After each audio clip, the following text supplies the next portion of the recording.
Welcome back to Task Force Meeting number 7. By now I hope you've made great progress in pulling this document together. I hope part 1 is almost all complete, maybe a few edits here and there. And I hope you've sent that to us, to my team at Turning West here, so that we can kind of look that over and give you a little feedback and help to shape and do some editing on that first part 1. All that about culture and leadership should all be completed by now, giving you a good sense of how to launch into the second half of this culture and leadership transition process, this succession planning process we're involved in now. In today's session, we're going to work on part 2 and move on to part 3. In this section of our work together, we're going to be talking about how to prepare for unexpected events, an unexpected moment when you have to have even a temporary replacement of a leader. We're going to think about this in 4 sections. 0 to 30 days, a very short-term unexpected event. 31 to 90 days, a little longer, more extended illness or unexpected absence due to all kinds of causes perhaps.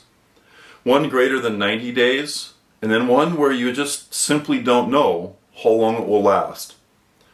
Our intent here is that in each of these 4 sections you'll have a semi-complete plan that should one of these eventualities happen to your organization and to your leader, you can pull out this section and have a fully developed plan of action, knowing exactly what to do and when and why and whom to call and whom to contact and all the rest.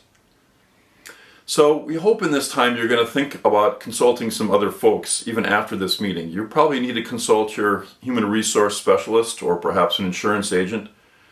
What are the laws surrounding the Family Medical Leave Act, FMLA, and all those requirements? Do you have insurance for eventualities such as this? Some companies have key person insurance or also have some kind of disability insurance, and when does that kick in? You might want to find those details out and assign those tasks for exploration by your task force. And in this section we invite your input and your creativity. Make this your own, again, as you've been doing throughout this document. Let it apply to whomever you wish. Extend beyond your simple, the single most important leader of your organization, the executive leader. And then we're going to think about in each of these elements, the under 30 days, the 31 to 90, the greater than 90 days, and the indefinite periods, a couple of key things in each section. How are you going to distribute responsibilities?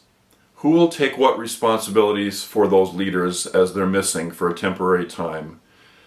And then who can handle those things, and are they prepared for those? Have you been cross-training? Hopefully you've been having some discussions about that already.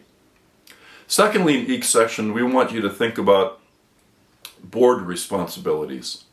What will the board do? How will the board step in? How will the board provide extra oversight and monitoring capabilities during any of those unexpected occurrences?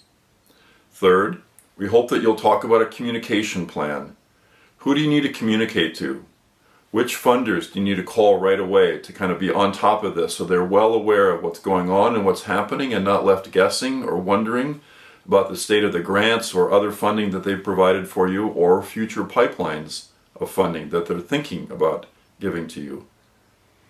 And then finally, just think through the details. Do you have a budget for this? Do you have some contingency plans? Would you compensate a leader extra if they stepped up into the acting executive director role, for example? How might you handle those details as well? Okay, well that's enough for right now to get you started, and hopefully you've got section 2 or part 2 of the document we've sent you. My team has delivered to you. If not, please reach out to you. We'll get that right away to you. And then kind of work through this step by step by step. And again, putting this together into words, into a section, ready to add on to the prior part 1. And we'll move on. After this, we're going to move very quickly in parts 6, 7, 8, 9, 10, on through the end, to the transition process itself and all those details. There's lots left ahead for us to do, but I hope you're feeling some great progress as you've been making great headway. All right, we'll go ahead and stop the tape right now and come back at the end, and I've got a few words for you at that point. Okay, welcome back. I hope you've had a very productive session here in this task force meeting number 7. Really putting some detail, some legs on this plan and capturing that into the document itself. I hope you've got a great well thought through plan about how you'll distribute responsibilities, how the board will step up, who you'll need to communicate with and how you'll do that. Hopefully you've thought through as well who your spokesperson will be in case of a very tragic event or some event that puts you in the front of the news. And you've got some detail down, or at least you've got assignments for people to go out and get detail.